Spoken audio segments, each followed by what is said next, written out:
bandeko bana nzambe eza toujours ngai nazalaka toujours na sourire mpo naza na pédicaire esengaka ke nazala toujours na sourire.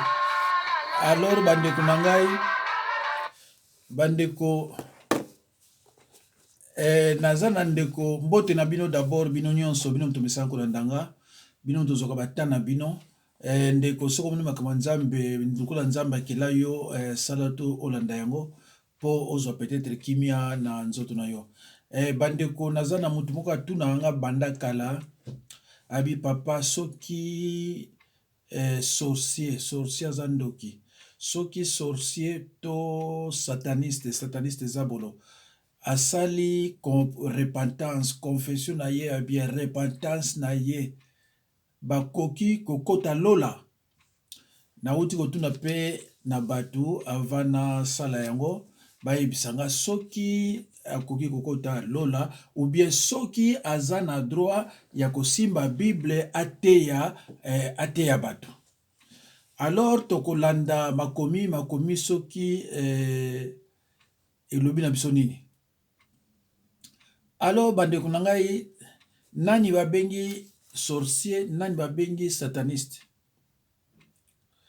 Sorcier na sataniste baza ndenge moko te mais bango mbale baza bana ya tata moko. Donc bible bezobenga bango banani totala nano verset moko awa voilà tokotanga na Michée bible lire tu mona bien te na Michée 3 2 à 4 soki oza na bible pa na yo kuna fongola yango déjà Michée 3 2 à 4 soki oza na bible ndeko epa na yo fongola Michée 3 2 à 4 totanga yango toyeba soki bible ezoloba na biso bato oyo baza banani sorcier na sataniste bango mbale baza bana tata moko. Alors bible ezobenga bango banani totangi na komona Yesu. Vous haïssez le bien. Michée chapitre 3 verset 2 à 4. Je lis au nom de Jésus-Christ. Vous haïssez le bien et vous aimez le mal. Vous leur arrachez la peau et la chair de dessus les os. Ils dévorent la chair de mon peuple, lui arrachent la peau et lui brisent les os. Ils les mettent en pièces comme ce qu'on cuit dans un pot, comme de la viande dans une chaudière. Alors ils crieront vers l'Éternel, mais il ne leur répondra pas. Il leur cachera sa face à cet temps-là parce qu'ils ont fait de mauvaises actions. Amen. Ndeko bino to landangai to kotanga verset wana elobi na biso ke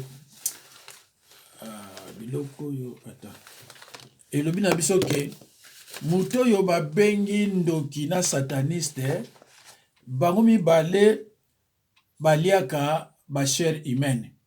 Donc sorcier na sataniste bakomisa misuni ya batu neti bangombe na bango oyo batiaka na nzungu batozo kolamba. Donc baliaka ngo peza bien. Soki ozapa na yo otangi na Michée chapitre 3 verset 2 à 4 soki pasteur na yo to na préférera mingi te bolanda mate ya pa ya ba évangéliste ba frère na sepelaka te na sepela boluka moto babengi pasteur frère na tango aza na kati église mais ba frère pardon nani évangéliste mais ba évangéliste muso tozomona soko yoki yo sentir pena ke oui ayebele kote. Alors bandeko Michée 3 chapitre 3 verset 2 à 4 balobi na biso ce sont des gens qui mangent la chair humaine. Donc les sorciers sont des hommes de sang. Voilà. Ils sèment la haine. Bon, voilà. Alors, sikoyo, soki asali repentance na ye, soki akoki kokende na lola. et puis soki akoki kozwa Biblia ate ya batu. Balobi na biso que les sorciers créent des divisions et les mésententes. Ils se déguisent en ange de lumière. Mais soki asali repentance na ye, est-ce que question ngoyo, est-ce que akoki kokene na lola? Bande kunangai ndoki inconscient azalaka te. Ndoki azalaka conscient, inconscient azalaka te. Tango babengi yo ndoki, c'est-à-dire oliaka bato. Tango babengi yo sataniste, c'est-à-dire oliaka bato. Voilà. Alors, Bible epekisi biso koloba na mutu sorcier pona oko kanga mutu moko azali pe sorcier te. Ya bomoni na te moko ta na tchaki na lobaki elle est sorcière internationale na tchaki point d'interrogation. Cela veut dire que ce n'est pas confirmé, mais na tchaki point d'interrogation. Bible nde mutu fallait confirmer biso yango. Alors bande kuranga ndoki na sataniste soki basali repentance na bango, soki bakoki kokende lola na lobi na bino mutu moko kokende lola azate. Ngai na teyaka te pona pesa yo elengi. Nga na teyaka conformément à la parole de Dieu. Ezana ba pasteur mosusu ko te vérité bato bakimi mbongo koya te tout ça ngaza na ba charge te ngaza na charge te oyo nazo obligé na kosa ka pona zwa ka mbongo charge wana ngaza na ngote. Alors tokotanga na nombre 14-18 tokotala na nombre 14-18 so balobi nini bande ko nangai obino zolanda ngai. Jésus-Christ n'a-t-il pas dit ceux qui sont mes frères et sœurs, ce sont ceux qui écoutent la parole de Dieu et qui la mettent en pratique. Donc, Toyoka Bible, le Bini, 14-18. Je lis au nom de Jésus-Christ. L'Éternel est là à la colère et riche en beauté. Il pardonne l'iniquité et la rébellion. Mais il ne tient point les coupables pour innocents. Voilà. Bible, le Bible, je ne tiens pas les coupables pour innocents. Donc, tango yo liaki mutu, tango yo liaki batu. Bible, après la mort, vient le jugement. Donc, ce qui yo koufi, oko kene na jugement pour expliquer au liaki mutu wana pourquoi asala ki oneni. C'est clair. Yangwana ya lobi awa, je ne tiens pas les coupables pour innocents. Donc, tango za coupable, otika les coupables. Mais ceux qui ont eu la repentance na yo sincère et ça difficile ndokito sataniste à la repentance sincère. Ngala zana ba ka awa onazo mona baza boye mais pas la repentance sincère na yambaka bandoki ba mikolo o ezali ke na lobi na ye aye pona maladi babi nzambe la kisinga mtu musala nzambe tangu na kolongole maladi wana nzambe ezana batu mingi tango na lobaka bolobaka nanga kolobaka teke ba disciple na yo ba disciple na Jésus kolobaka teke ngam to la délivrer kolobaka te boye ndeko il faut yebaka tango zolo bozolo bana nani ekenga sanani Paulo na île de Malte. Bible ezolo bala biso. Aboni na pour na batuwana et puis yé a guéri bango. A passage dans la Bible ezebele. Ndeko peut-être le Bible était. J'ai la procuration divine. Nous avons ce qu'on appelle la procuration divine. Donc, il y a un moment qui a délivré la Bixi parce que j'ai la procuration divine. Peut-être qu'il y a une procuration divine au Yébité, Nekunanga, Lukaka, on a maté, Nanga, et au fond, on a belé. Nzambe après sa procuration divine, o ezali ke tozo sale loko. Na ke na lobi boye salami na komo na Nzambe na komo na Yesu. Mais yo koloba ngate mtra Bixi me bayeno pa nga porani. Soki boye baye ke ngate mtra Bixi, boye na pa ngate, do yo Nzambe yebi yote. Mama moko parmi bato nganga bacheki mwana bango nini caméra na liso. Caméra ngo pe bimi na moi. Bakela nekel ba il faut bacha mona mbeli pour ça l'opération. Maman na papa bandi ko banga basala mona opération alors que bango tchiki mona eloko yango. Babi pasteur bondela pona mwana. Na yebisi bango bi oh yo évangéliste oyo moi c'est ça prophétesse.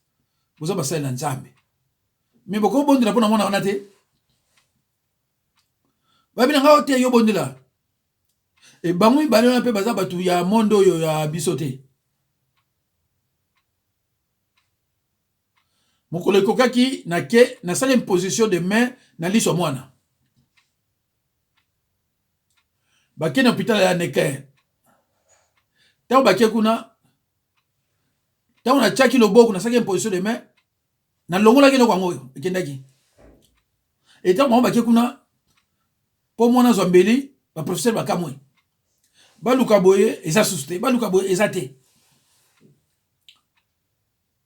Mama na mwana ba yao ko yambanga wala ndako na ngai yawa.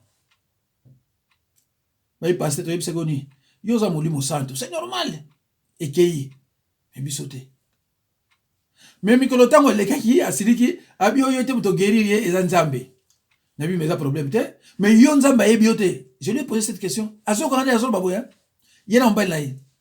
Na bi mais yo Nzambe ebiote. Mais eza ngate mais pourquoi yo bana lukanga? Pourquoi ce qui détermine que ngai kaka mutu sute ngai? Oh parce que ozana do guérison na bi. Alors, dans le monde spirituel, il y a des forces. Il y a le monde, il y a le royaume de Dieu et le royaume de l'ennemi. Dans le royaume de Dieu, il y a la joie. D'abord, il y a l'amour, la joie et le Saint-Esprit. Dans le royaume du diable, il y a d'abord la haine. Saint-Esprit Zagunate. Donc, Mouto yazan doki, to za sataniste. Prière na ye, nzamba yo ane mote. Donc, yo soko bengi sataniste, elle n'a pas prière yo, besoin de salaire parce que nzamba yo prière na ye, te yo pas ndokite. Pourquoi ayo prière na ye? Passage mo na Deutéronome. Nzamba lobi bopona et pas iboni ko kende. Avec toute liberté. Soko poni et pas danga, ça va. Soko poni pe pas ya satana. Yogaga. Vous êtes libre, c'est la démocratie et Dieu respecte notre liberté. Mutu soko poni ko ça la satan a péché. Il a fait un choix librement. Il a fait aussi son choix. C'est pour cela que Azane sataniste. Toi, tu n'as pas le droit qu'on les gagne à YouTube. Non, il a fait son choix. Mais si tu as une Bible pour détruire Nzambe, tu as le droit qu'on les sataniste, tu as le droit qu'on les cannabis. L'autre, tu as le sataniste, tu as le cannabis, alors que tu as le cannabis pour cannabis.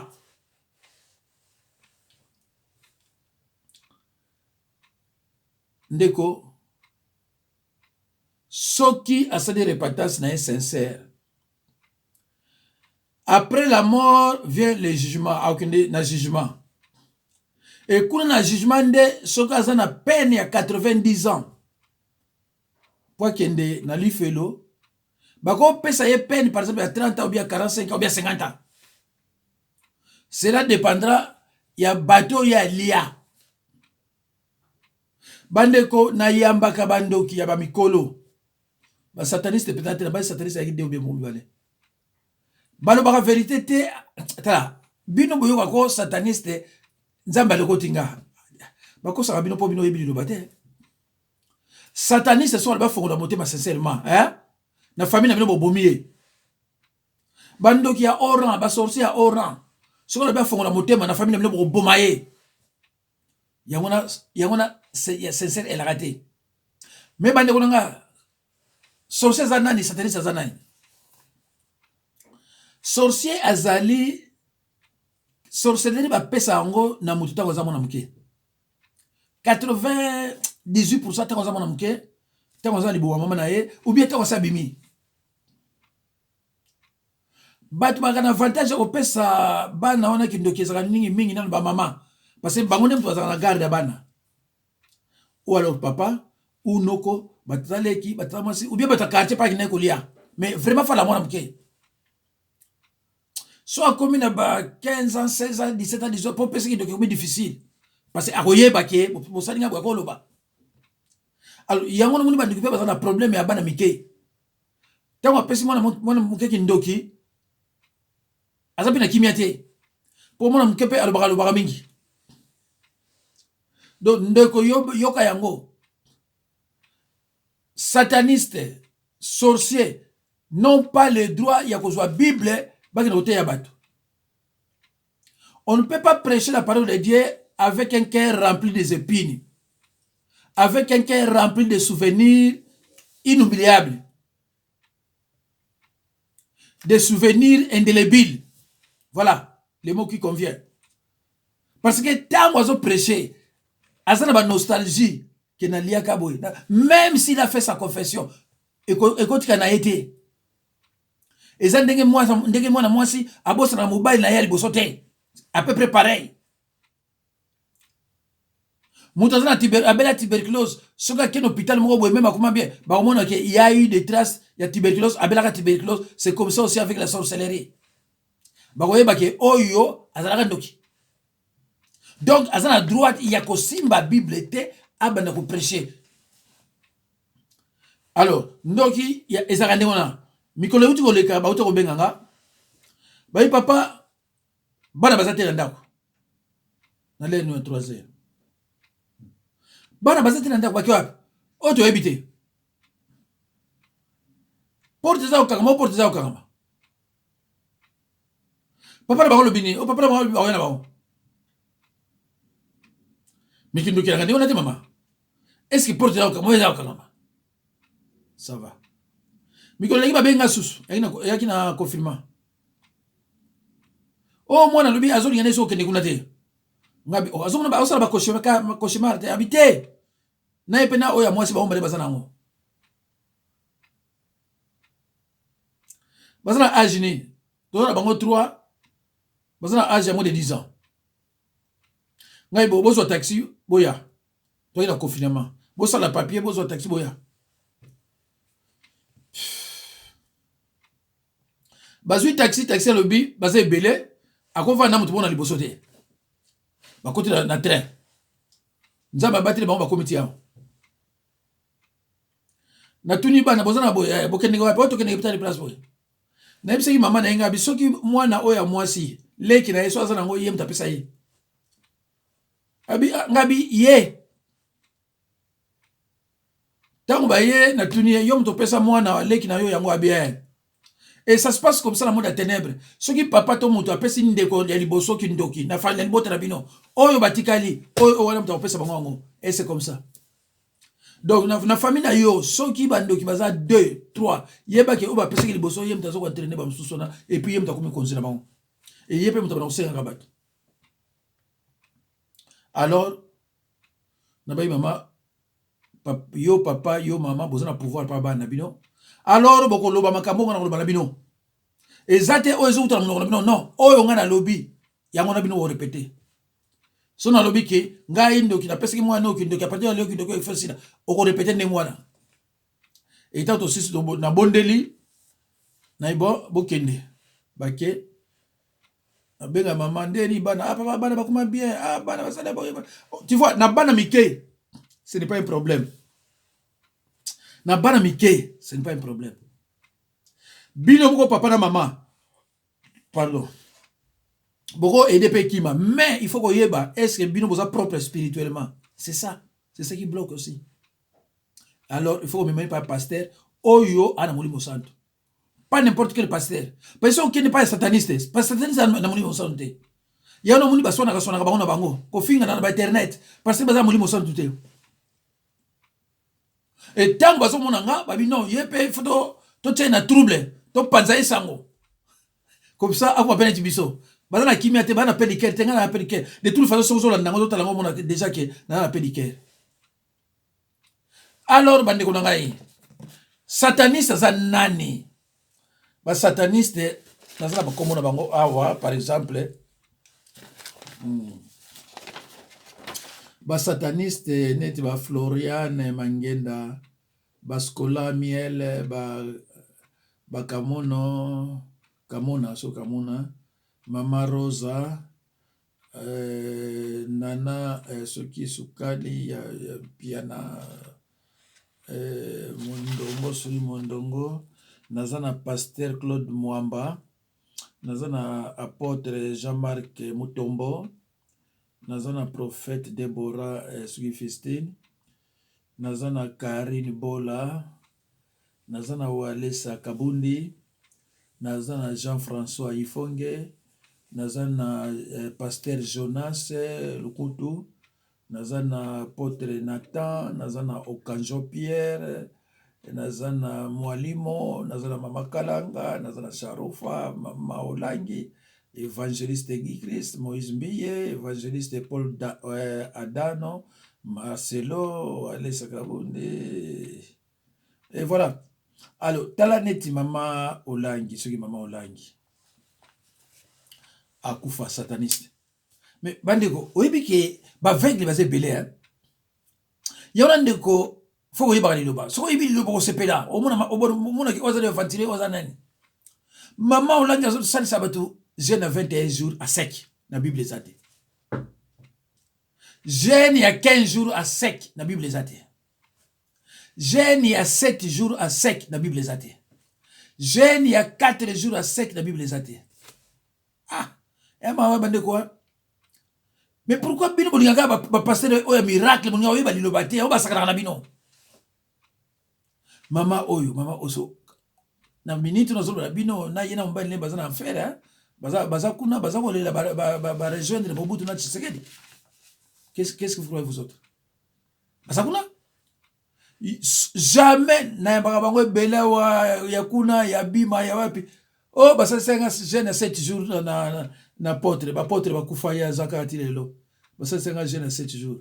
Izakati na Bible ngo bo mwana watu. Na Bible ezana mote. Oh tant na sali 3 jours nzamba alobite, nzamba ko ba wala te. Au sali 3 jours à sec nzamba alobi okene non, nzamba azana besoin santé na ya malamu. Au tchete mena lection na ba verset biblique. Faut yeba la Bible.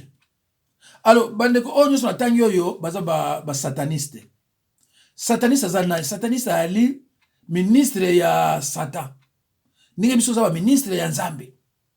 Alors bango sikoyo basala pacte ya makila na Satan. Alors tango sali pacte ya makila fo oboma elo musuya te. Tuna bango websa yo. Ya wana mona mususu o aza kacher apesi batu boye. O ba mususu asali boye. Bon, boli misa passer de comment kacher abenganga abi oui mais ba kacher nyonso bakoma ba sataniste te. Bon, ce que za ndengona Nzamba zolokumu. Alors sataniste basenga kaende basenga ndokite. Ndoki basenga ke batu mibale pesa mutu moko parce que eo a reversé. Mais sataniste basenga le musu 40, le musu 50, 30. Ya ono mona ke azui bato fula niati frère le ba bato ko famille 15. Alors sataniste a un pouvoir moko ko sakadate. A cause wa quartier moko munene. Neti soki nazwa neti nini?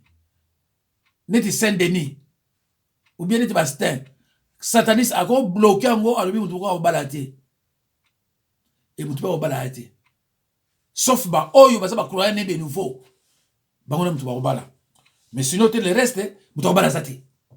Sataniste. Donc sataniste ça la pacte. Mais malheureusement ba sataniste ba mbongo ba mindele. Ba sataniste oyo biso ba pauvre. C'est triste. Talaka bango ba zango ba sataniste. Ba pauvre. Ba yesko ko simba Bible. Alors soki yo olandaka mateya ya sataniste neto ngona cité ba oyo awa. Yeba yango ke ozo commettre ba péché de participation. Donc ce qui a koufi brisquement yo pas koufi bokenaye. Donc c'est le moment. Ngai naza koloba te pona inabino to bosa. Non, nazo c'est une vérité. Prière ya sataniste nzamba yo ka wangote. Pourquoi yo ka wangote? Parce que ça na kana bisote. Il a choisi son camp. Il a choisi son camp. Il y a un homme qui a pédicure. Si vous avez un pasteur, vous avez un santo, vous avez bien au délivrer à Batou, vous avez contre yo. Vous avez une mission, il y a Bouzoba, il y a Bondoki. Il faut comprendre. Il y a un disciple, même ngai so sanga be mission Bondoki ande wana pona bango etali bango te bazakuna te. Pour bayebi ki bazo menacer pasteur na biso, pour biso zo ba délivrance na biso, to koma na biso bien, to vanda, to zo comprendre maté ya bien. Donc ekoti ebimi ekei. Donc tant que vous avez un ndengona ozo bangisa batu mususu mais on a zana bango en plus les l'eau bi bazana maté ya te parce que ba uto benga suna batu mususu po na mabondeli.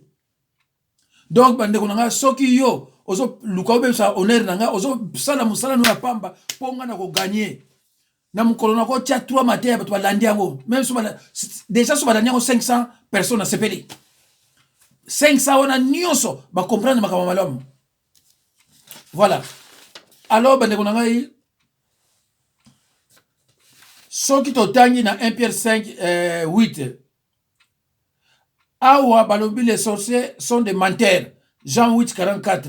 Des séducteurs, des désordonnés, pour vous faire fâcher ou vous mettre en colère. Ils rôdent comme un lion rugissant. Ils sont ingrats. Et dans 2 Corinthiens 11, 13 à 14, balobi, ils se déguisent en ange de lumière. Donc, il se déguise en chrétien. Mais pas chrétien. C'est pour cela, à partir de Wana, Natea qui derrière ma disciple Nangaï, la parabole du semeur, dimanche, la parabole des livrets et les bons blés. Parce que pour nous enseigner l'enseignement de Jésus-Christ, enseignement n'a vendu dans la parabole. Mais Baturabino, oyo, mon sataniste, tala bango nyonso, ba prêcher la parabole, parce que ba yibini ba prêcher monter. Landa matea na bango ba prêcher jamais amour. Ba prêcher kaka makamu ya kotonga batu, ya ko finga batu, ya ko bala batu boy, ya ko sana batu boy, ya wana balo bana bino. Mais prêcher parole correctement ba sala monter. Yo mutozo ndanga soko chetembe. Beta pasteur Jacques Dina baza kota na enseignement nanga. Tango obimo comprendre bia musala nzambe yo. Eza kutokene boyete. Kota ka na enseignement nanga. Tango ona nanga lobi musala nzambe. Eza différent. Na bato bino landaka wana e ngai na zolo bana bino boyi bato ngana na YouTube ba passer musuna bilanga bangote na kolo bate pona yi bangote me ba oyo ngana landaka musala nzamba zate ba oyo ngana landaka ko musala nzamba zate na kolo bano oyo neti o nani Marcelo ba faute belé okine pas baka ba faute belé okine pas musu ba faute belé mais comment bato bazo prêcher parole et puis bazana ba via boy tango ngana lobi na yo ba faute belé ko tchete mbete ndenge petit mona lobaka na yaza na Belgique asko bileli na sale vidéo na bine petit tikote oringa bia tikote ya pour nini alobaki les femmes divorcées iront en enfer. Mbalamon na benye ngabi oza pita faux oyebe lokote. Bible milionate. Bible pexi divorce. Est-ce que Bible pexi divorce? Wakine enfer pourquoi? Na yebisi ngabi soko meko répondre nga. Tala nombre ba faute na unazanango na obimisa ngo. Donc répondre te. A répondre te. Tango akoti na enseignement na nga ayi komona ke wa musana nzambe. Akusambusa a répondanga te et base belé. Marcelo alobi église catholique ezali salle d'attente pour entrer en enfer. Abe mo boye ayeko discuter lui makobe belé. Na ko répondre abe wana. Alors, ba serviteur congolais o ba ba YouTube ba vieux belé. Baba ni maman condamné Marcelo. Alors que Marcelo va verset biblique après ce qui est le bandé moi solo. Malheureusement Marcelo le sala ba cours biblique té c'est pas un pasteur. Asuki na Luc. Alors bien que asuki na Luc alors que asuki na Galate le mo boma makuna. Yango na promettre ki bango ngai na ko prêcher yango. Bango tango ba condamner nani pasteur nani Marcelo, il fallait bango ba prêcher yango. Ba la ki sake Marcelo na tort. Mais au cours de nos c'était quand mon roboni bochaka makele non, la qui ça. Nga avant mercredi nako prêcher yango. Mais thème nanga ezande mona été yange zali je vous salue Marie, une prière catholique non conforme à la parole de Dieu. Alors, d'ici mercredi au banyali loba boko mona yango soko moni yango te numéro nanga zali 06 51 03 92 89 même yoza disciple yanga te benganga le pasteur oba na biso ko prêcher yango te na ko prêcher yango landa yango boko tala ngaso na prêcher yango na bango na abendenga prêchaki na Marcelo nanga et opesa no réponse bana moko bino mo pa bo vendre ba non oza pasteur na kebote na yebisi na ko prêcher yango tant na ko prêcher yango ah oui vraiment ezaboy sur la zone baboy parce que na yebi na za bato bele babe yanga bakana ba États-Unis pasteur janga biwi ngai babi ah pasteur na nima te ya mais wa musika ebele donc bandeko soki baza ko salir nga po ba yebi ko na bonde la kabanga bibo salir nga na parole de Dieu bayakate bo salir nga na liloba na Nzambe non balingite kaka oh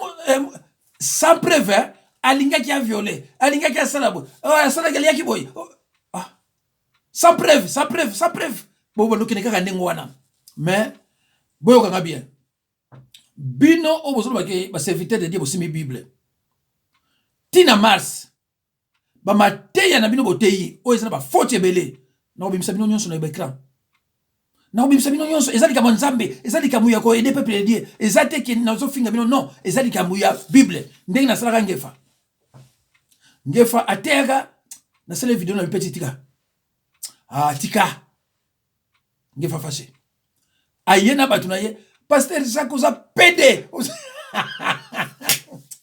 na bina prophète esprit de douceur na memaye na ba verset biblique na lakisa ye ke ngana uta mosika petit akima oui ça y est petit akima na bité to continuer bitumba na liloba akima donc soki nga na zuyo yo boyo kanga bien songa na zuyo na corriger yo même au sala ba 400 vies soza congolais ko zonga te parce que soki na mina corriger yo na kamba faut tu me bena tia quelque part et soki ozongi etalio nazo prévenir bino parce que bozako détruire bana Nzambe na ndemo osaka na te bozako détruire bana surtout petit musuna mona kina ifonge na ko répondre hier sur les jeunes l'église à bâtiment ko semer na ko répondre hier alumina peuple de Dieu bosse magate za la Bible était bozana droit ko semer bozana droit ya aucune église à bâtiment te